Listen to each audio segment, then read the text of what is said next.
Sometimes the extent of human greed amazes me. The 2026 World Cup generated an estimated $15 billion for FIFA, exceeding the expectations they had projected by several billion dollars. FIFA operates as a nonprofit, so the revenue generated from events like the World Cup is meant to be reinvested back into the game globally, through development of pitches and education for coaches and referees worldwide, as well as covering operational costs for hosting future tournaments. So some people would look at the massive amount of money generated from the World Cup this year and say, this is a wonderful opportunity to help reinvest in the game globally to help the future of the sport. Unfortunately, there are others among us who look at those figures and their thoughts immediately go to, how do I get a slice of the pie here? Tell them to bring me my money.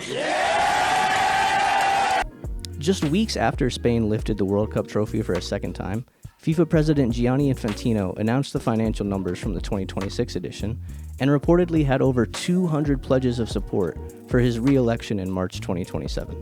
And riding high from a record-breaking financial success at the World Cup, Infantino decided to do his best Icarus impression and fly a little too close to the sun.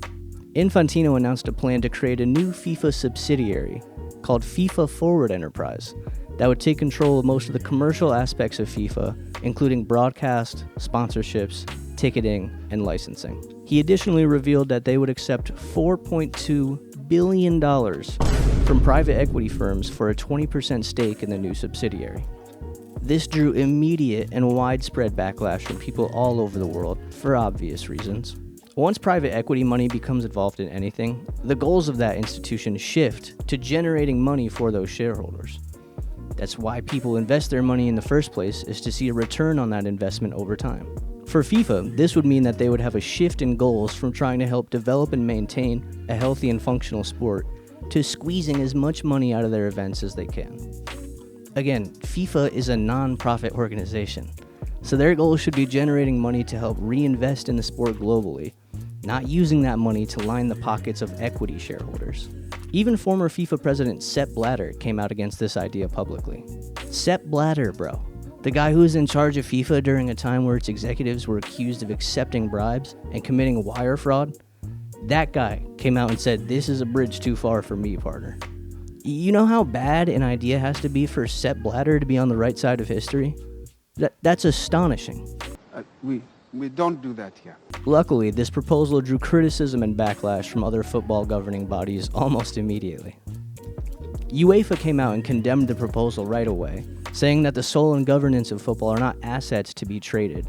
They also claimed that all 55 member institutions would boycott FIFA events as long as the proposal remained active. CONCACAF and the Asian Football Confederation also quickly came out and opposed the idea.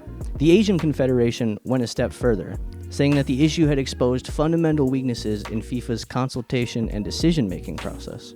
Those claims were also backed up by the English Football Association, which came out on its own and said that they had been completely unaware of the proposal prior to its announcement, and that they were also concerned about how it had gotten to that point so quickly. Nobody outside of Infantino and his circle of potential equity partners had any idea that this proposal was coming. Luckily, the overwhelming backlash and criticism worked, with FIFA releasing a statement saying, having listened carefully to all the views, it has become clear that the project has created division of a nature that, regardless of the level of support, are no longer in the interest of the objectives set out in the first place. So basically everyone just bullied Infantino into dropping the proposal, which just goes to show you that maybe bullying isn't always bad. It will be interesting now to see if this move will cost Infantino his job as president in the next election. Again, just a week or two ago, this guy had the win in the bag, no problem, after the most financially successful World Cup to date. But now, in the span of just a couple of days, he managed to piss off over half the member nations of FIFA, 3 of the continental governing bodies, and even some people at FIFA headquarters were completely blindsided by this proposal. One of his senior advisors resigned in protest, and the COO came out and said that staff were deceived by the lack of transparency in the planning of this idea. This also comes off the heels of a lot of people in world football being pretty concerned over the suspension of Balogun's red card for the United States at the World Cup, after Donald Trump seemingly had some level of influence in that decision.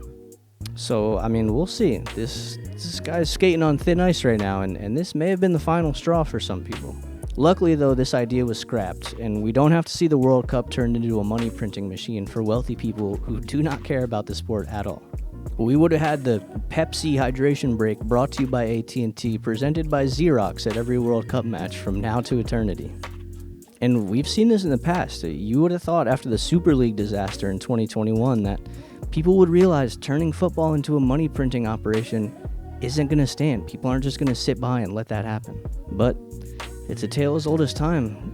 Greed and money are dangerous things in the wrong hands, and some people just really cannot help themselves.